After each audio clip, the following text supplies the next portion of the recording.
palestra de Joel Goldsmith, Vivendo através de Deus, tape 41, A e B, parte 1, tradução de Rosilda Rocha. Após a nossa classe da noite passada sobre nossa autocompletude em Deus, deveria haver um sentido de relaxamento grande o suficiente agora. Deveríamos descansar no Espírito para que cada um possa experienciar a presença de Deus. Em toda a vida, ou melhor, na vida de todos que buscam a verdade ou Deus, chega um tempo e um ponto onde falar sobre Deus, ouvir sobre Deus ou ler sobre Deus desaparece e a experiência de Deus acontece, a real comunhão com Deus. E para aqueles que ainda não experienciaram isso, essa semana, hoje à noite, seria um tempo maravilhoso para que isso aconteça. Antes de entrarmos em nosso assunto, gostaria de responder a essas duas perguntas. Pode uma pessoa que mantém seu lugar de negócios operando aos domingos esperar ter sucesso na vida? Sim, realmente. Realmente sim. Quanto melhor o dia, melhor a ação. Domingo, segunda, terça, quarta, quinta, sexta, sábado, todos esses dias são dias de Deus. Esses são todos os dias que nos foram dados para a realização da atividade de Deus e não existe atividade que não seja de Deus. Quando as Escrituras falam sobre Sabá, não significa necessariamente o dia que chamamos domingo. De fato, não significa qualquer dia da semana. O Sabá chega para todos nós. Um período de descanso do pensamento material e das ações materiais. E esse Sabá pode ser no meio da noite, ou pode ser pela manhã, pode ser 40 dias no deserto. 40 dias no topo da montanha poderia ser nosso Sabá. Porém, o mestre repreendeu aqueles que insistiram em guardar o sábado no sentido literal. Vocês devem lembrar que em mais de uma ocasião ele mesmo foi repreendido por curar aos sábados. E lembrou às pessoas que o homem não foi feito para o sábado foi feito para o homem. Não fomos feitos para observar regras ou regulamentos. Regulamentos e regras foram feitas para nos servir. E o que conta em nossa experiência não é a obediência a certas regras e regulamentos em relação ao tempo e o espaço, mas a obediência às leis espirituais, obediência às ordens espirituais e obediência à nossa unidade interior com Deus. Agora, a existência humana, em todas as épocas, traz certas demandas e existem temporadas agrícolas, estações para plantar e estações para colher quando é necessário trabalhar no sábado. Foi-nos dito que se seu animal caísse numa vala no sábado, você não poderia tirá-lo. E você não faria. Porém, o real significado do Sabá é descanso de trabalhos materiais, de pensamentos materiais, do viver material. E é um descanso que vem a nós enquanto usufruímos da alegria da comunhão com Deus. Estamos todos no Sabá quando estamos desfrutando de nossa comunhão com Deus, quer seja sexta-feira pela manhã ou numa tarde de domingo. Vamos aprender que não deve haver códigos de conduta rígidos, medidos através de padrões humanos. Mas, em lugar disso, deve haver um habitar na integridade espiritual. Todo indivíduo sabe quando está violando essa integridade.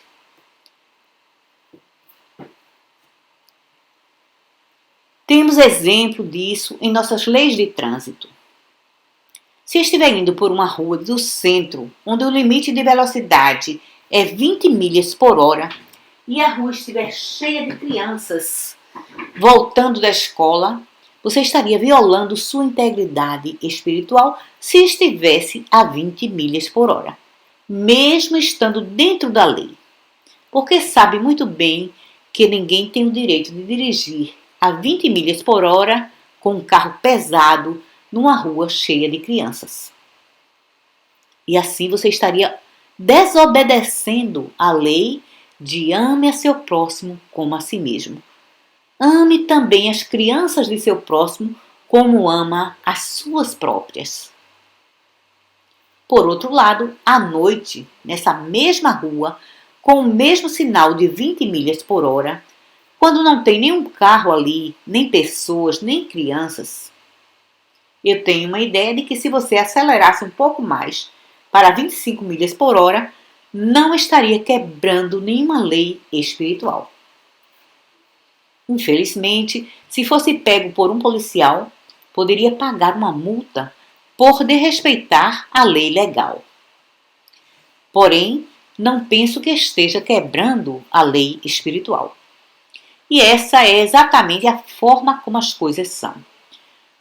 Podemos ser chamados, sei que em meus tempos de negócios como vendedor, precisava viajar aos domingos para estar no destino na segunda-feira. Tínhamos que abrir os caminhões e preparar amostras para a segunda, e duvido muito que isso possa ser tomado contra nós como uma experiência espiritual. Não, não.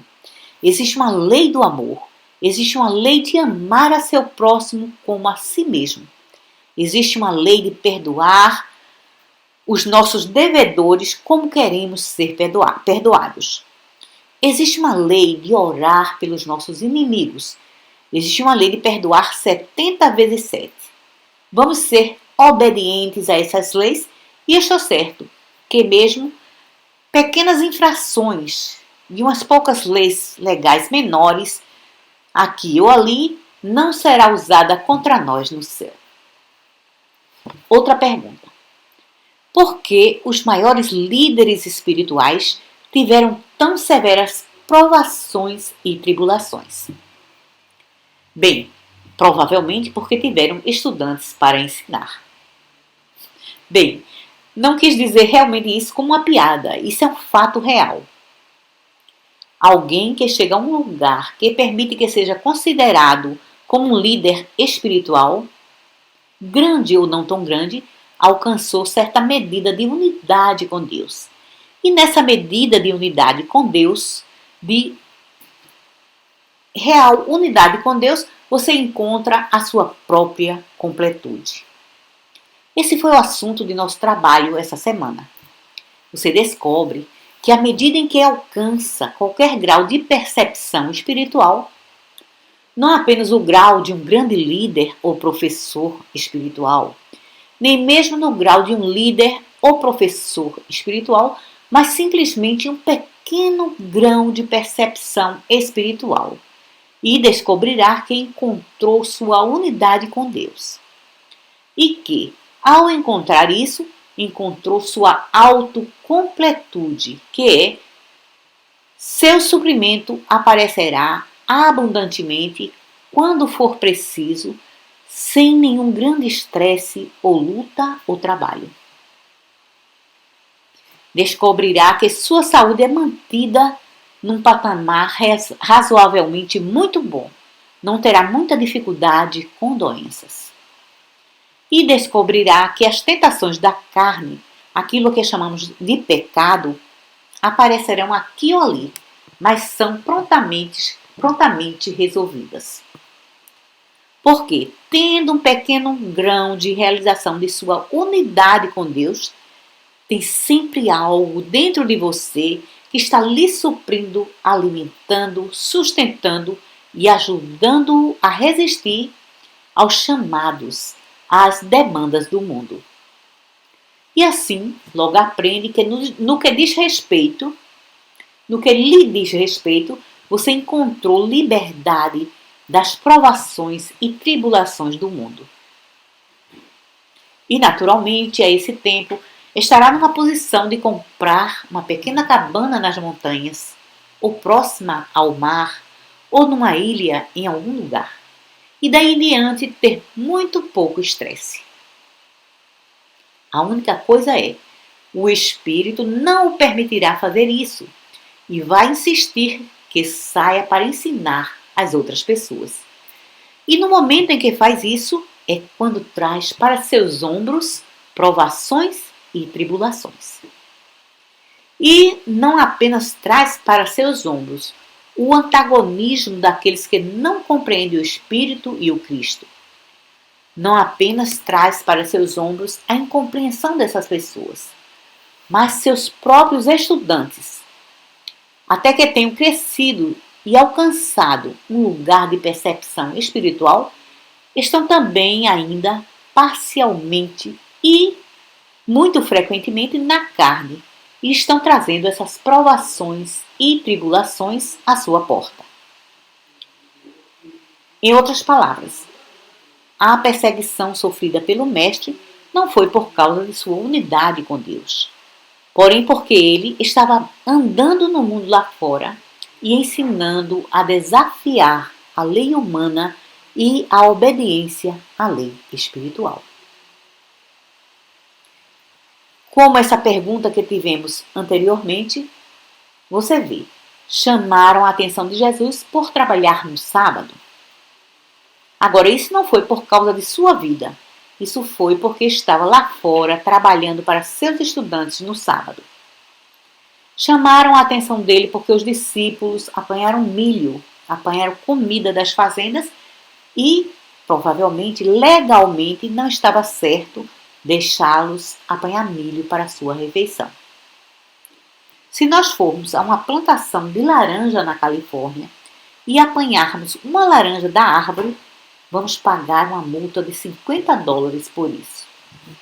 Mas você acha que espiritualmente está cometendo um crime quando pega uma laranja de uma laranjeira ou um milho de um milharal que pertence a um homem?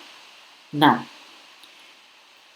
Enquanto normalmente você não faz isso para si mesmo, o Mestre deixou que seus discípulos o fizessem em seus momentos de necessidade e recebeu a reclamação sobre seus ombros.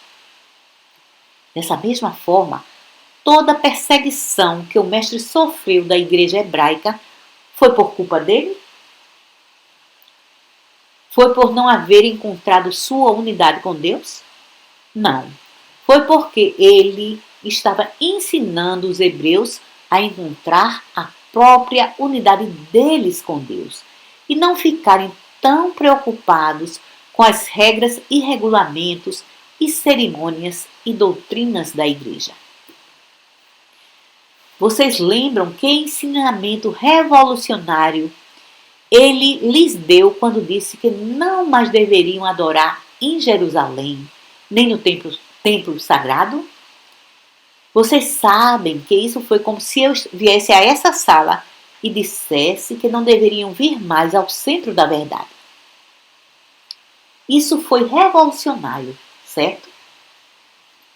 Bem, mas naturalmente, se eu dissesse isso aqui, felizmente a senhora Crow tem um desenvolvimento espiritual suficiente para dizer: ele está certo. Tudo o que precisa fazer é encontrar a sua união consciente dentro de você e não precisará de igrejas ou templos ou sinagogas. Porém, até encontrá-lo, essa é a razão por que lhes damos as boas-vindas aqui. Estou certo que ela seria a primeira a concordar que, no que se refere à sua alma, você não precisa dele. Precisa encontrar o reino de Deus dentro de você. Ah, mas então, qualquer um que esteja administrando uma religião organizada, dependendo de seus membros, de suas contribuições semanais e da presença do público, não vai concordar que lhes seja dito que devem adorar a Deus dentro de si mesmos e não sentir que não estão santificados se não vierem ao templo aos sábados ou ao centro aos domingos. Então você vê, por ensinar as pessoas a encontrar a liberdade dentro de seu próprio ser, ele trouxe perseguição para si mesmo. Na realidade, ele não precisava de templo, poderia ter ido para um retiro nas montanhas.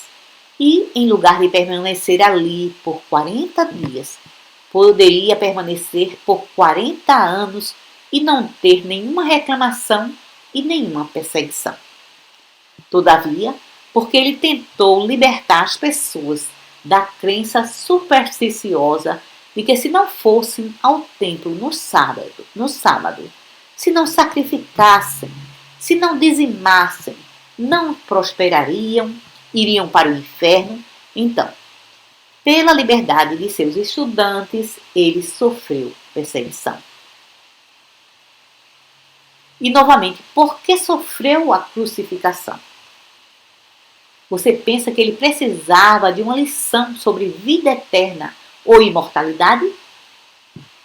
Não pensa que, dentro de seu próprio ser, ele já sabia que a vida é imortal e eterna? Bem, deixe-me dizer-lhe que ele sabia. E estou certo que você sabe que ele sabia. Ele não se submeteria à crucificação se não soubesse com antecedência que poderia se levantar do túmulo. Assim, não foi para o benefício dele. Então, por que ele sofreu a desgraça da expiação, a desgraça da crucificação, que era o destino reservado somente para ladrões e assassinos? Por que ele sofreu isso?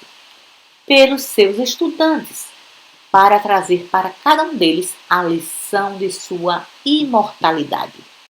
E assim tem sido com cada líder, com cada pessoa que está à frente de seu tempo sobre as coisas espirituais. Pelo bem dos outros, elas tomam a carga da censura pública. Estou pensando, porque conheço a história para frente e para trás, para cima e para baixo, estou simplesmente pensando sobre a senhora Eddy.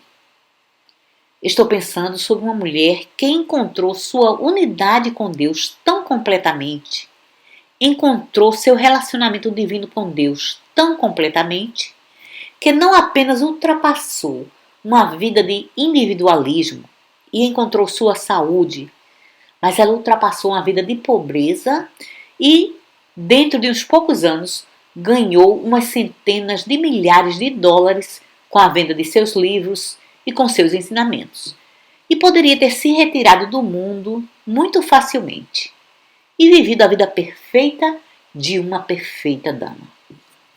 Em lugar disso, ela organizou a igreja e teve que lutar contra a legislação de cada estado nos Estados Unidos e quase todos os governos estrangeiros para legalizar a cura espiritual.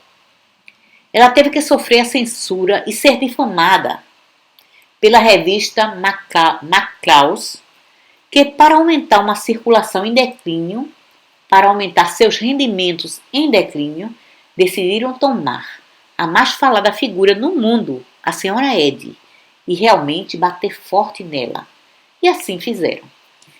Eles construíram $1 milhão em ganhos e aumentaram a circulação da revista em centenas de milhares por difamá-la, por persegui-la, por acusá-la falsamente de quase todo tipo de crime.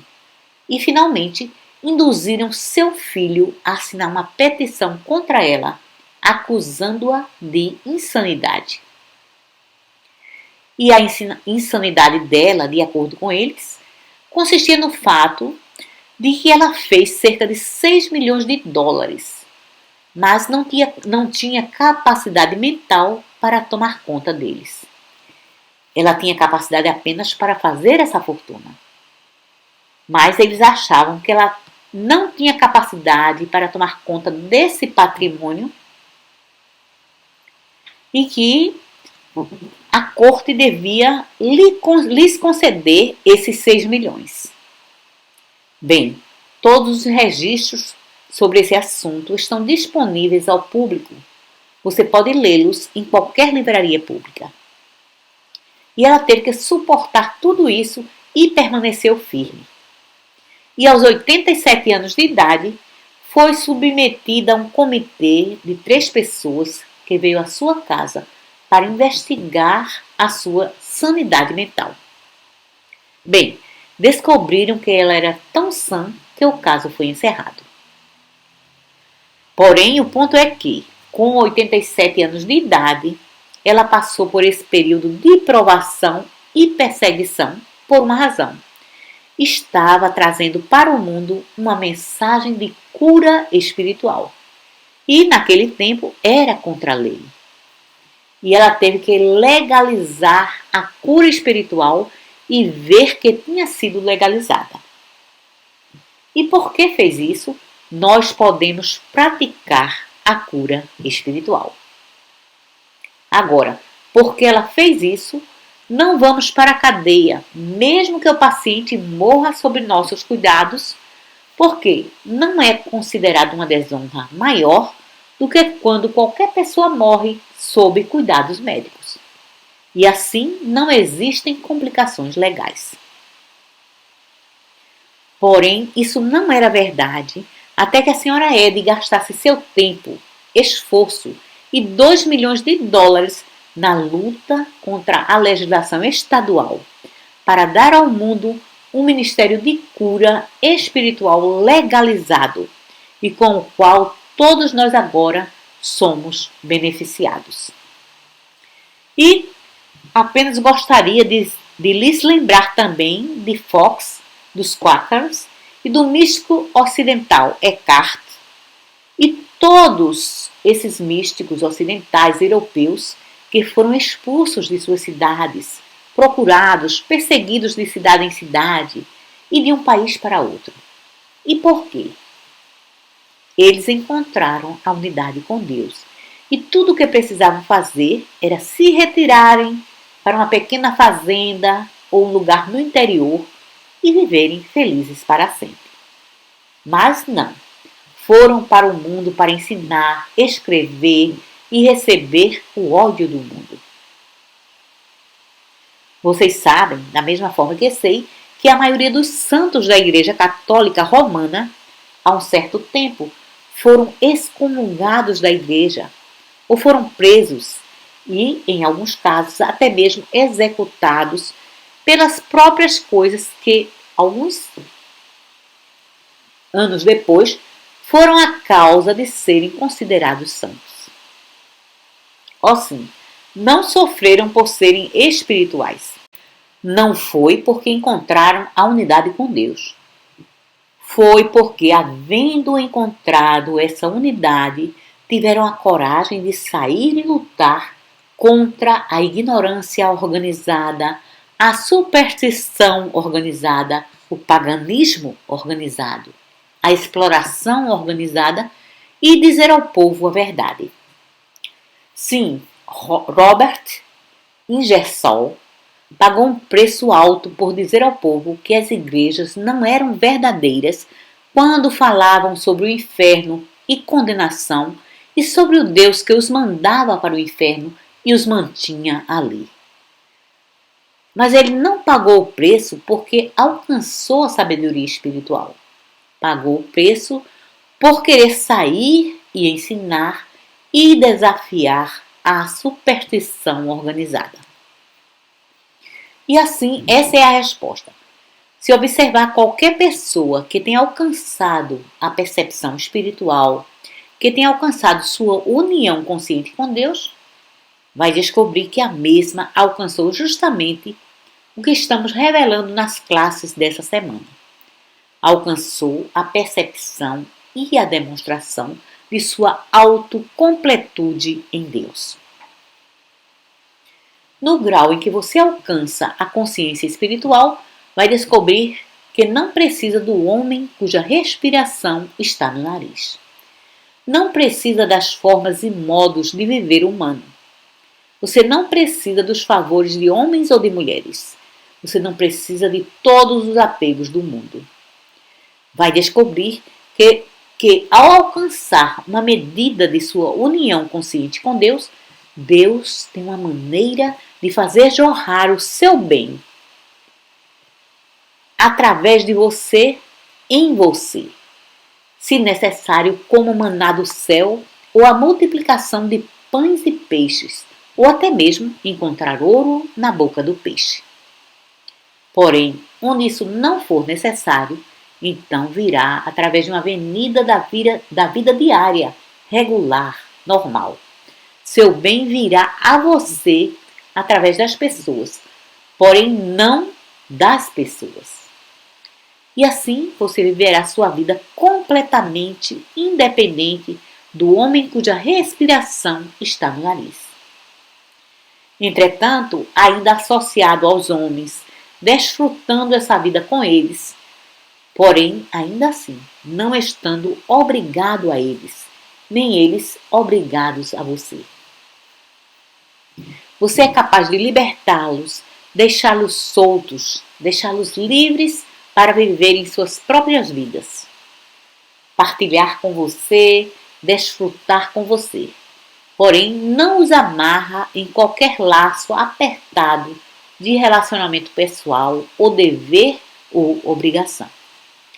E da mesma forma, você encontra sua liberdade desses laços e relacionamentos humanos, e enquanto ainda segue pela vida, amando as pessoas e sendo amado, partilhando e recebendo a partilha, não haverá sentido algum de ligação, escravidão ou obrigação.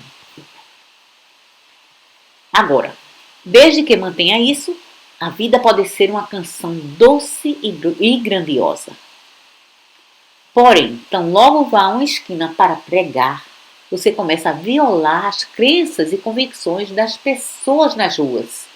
E elas se rebelam e dão passos para fazer sua vida muito desconfortável. Ou no exato minuto em que sai para o mundo para levar a mensagem, descobre a si mesmo com contas de hotel e tarifas de passagens e roupas e comida e uma porção de obrigações financeiras. E então o mundo o censura, o acusa de estar comercializando. E nesse mesmo entendimento, se você abrir um centro que precisa ser mantido e sustentado, vai encontrar oposição a isso mesmo entre seus próprios estudantes. E ainda assim, algum líder já organizou um centro para ele mesmo? Não. Organizou porque encontrou Deus e está fazendo isso para ajudar outros a encontrá-lo. E de onde surge a oposição? Frequentemente do corpo de estudantes. Nem todos vão encontrar essa oposição, mas em alguma medida todos a encontram e às vezes não. Às vezes fazem um bom negócio. Mas agora vamos voltar ao nosso tema. Não vamos nos preocupar com o preço que pagamos pela nossa demonstração espiritual.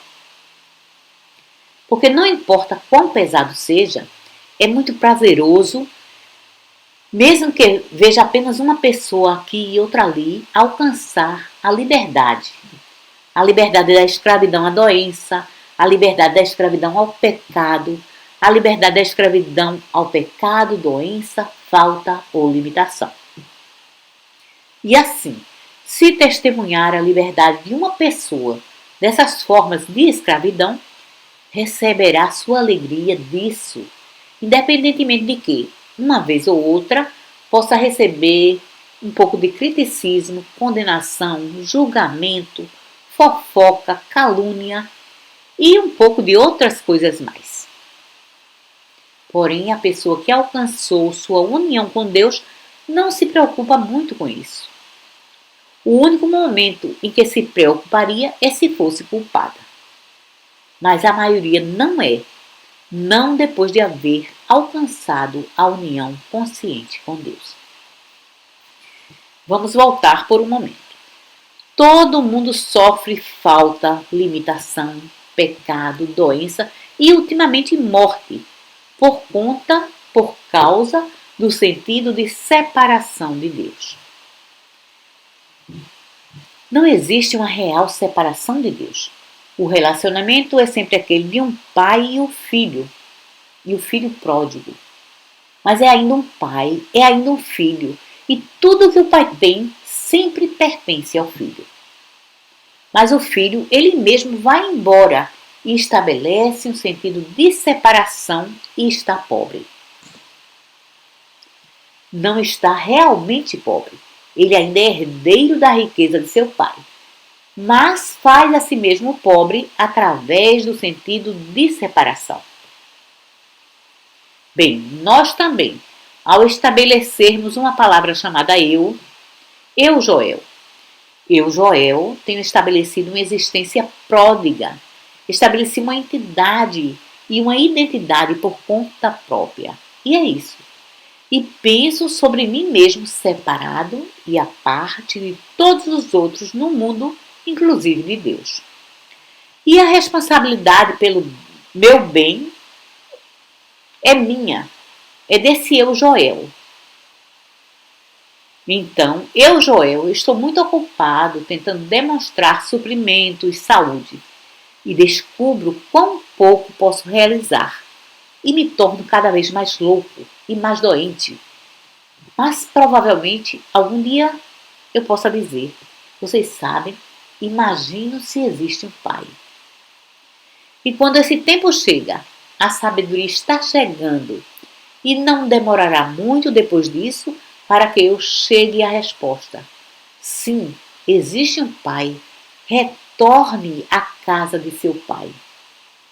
E assim, de uma forma ou de outra, somos guiados a um ensinamento verdadeiro, um ensinamento metafísico. E nos velhos tempos, antes de haver ensinamentos da verdade e ensinamentos metafísicos, havia outros ensinamentos que levavam a pessoa de volta à consciência de Deus. Nunca houve um tempo na história do mundo quando Deus não estivesse disponível. E nunca acredite nem por um momento que Deus está disponível apenas através de centros da verdade, ou ensinamentos da verdade, ou professores da verdade. Isso está longe da verdade. Deus está disponível para os judeus e para os gentios, o protestante e o católico, o oriental de qualquer nome ou natureza. Deus está sempre disponível e no lugar para onde Jesus apontou, dentro de você. Ninguém precisa de um professor, ninguém precisa de um livro. Na realidade, qualquer um pode encontrar o reino de Deus dentro de si mesmo, sem um professor, sem um livro, sem um centro. Viu, senhora Crow? Mesmo sem um centro. Sim, sem uma sinagoga hebraica em Jerusalém, sem a igreja mãe em Boston, sem a igreja mãe em Roma, qualquer um no mundo pode encontrar o reino do céu dentro de seu próprio ser. Mas não é fácil. Deus está tão escondido nas profundezas de nosso ser que às vezes parece que nem mesmo uma dinamite abriria um caminho até lá. E aqui é onde a grande bênção surge na forma de professores, ensinamentos, centros, sinagogas, templos, igrejas. Tudo isso são coisas auxiliares e nos ajudam. Se as usarmos da forma correta e se nos forem apresentadas da forma correta, tudo isso se torna uma ajuda através da qual somos levados de volta ao reino de Deus dentro de nosso próprio ser. E assim, realmente afortunada é a pessoa que em sua busca encontra um ministro, um sacerdote, um rabi ou um verdadeiro professor que persistentemente e consistentemente se mantém firme na verdade de que o reino de Deus está dentro de nós. E essa é a minha ajuda, ou a ajuda desses livros, ou a ajuda dos centros, oferecer um lugar de descanso, de relaxamento, meditação, contemplação, uma atmosfera inspiradora. Com tal ajuda, você é levado de volta ao reino de Deus dentro de seu próprio ser. Agora, uma pessoa é realmente muito afortunada quando recebe ajuda guiando-a de volta nesse caminho. Obrigado.